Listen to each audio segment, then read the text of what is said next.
I'll teach you everything you need to know about nesting for loops in 5 minutes. We've been nesting things inside of each other for a while. I mean, look at this. We have a for loop inside of an if statement, inside of an event, inside of another event. But when you do it with for loops, it's a little bit more complicated, or any loops really, but especially for loops, we can look at that and understand it better.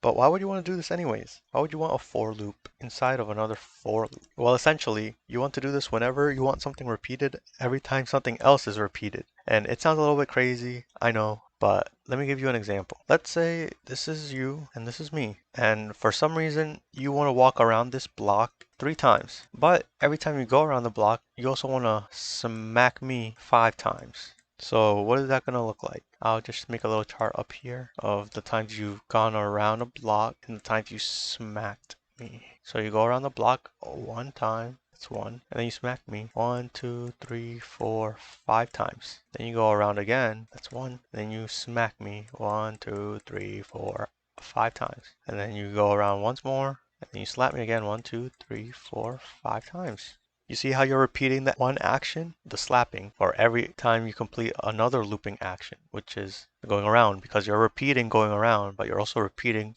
slapping me every time you go around.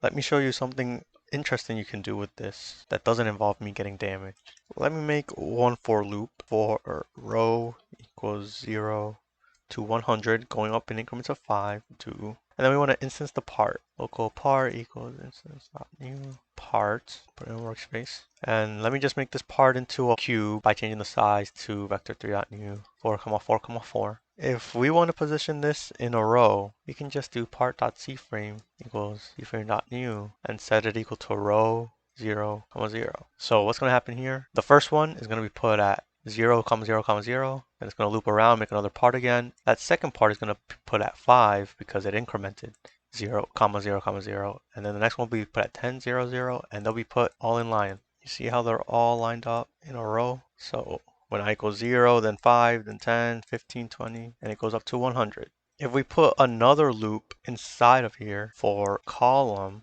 and we make that equal to 105 too, and indent everything properly. We'll set this one equal to column. Can you guess what's going to happen here? It makes a whole grid, a 100 by 100 studs grid, almost. But why does it do that? I'll show you by putting a wait right here. We'll wait 0.1 seconds. So it does everything on one row, then it goes up to the other one because the column increased. After the whole row is done, the column increases by 5. So it pushes it up and does the same thing over, but with 5 more increased in the column. And then it does it again, until it reaches 100. And bam. It's a 20 by 20 grid. Obviously, if you do even another one, it'll make it 3D if you put it into the other axes. But just add a wait. I don't want you guys crashing, but I don't have much time to go into this. I'm running out of time. Just make them anchored if you do the y-axis.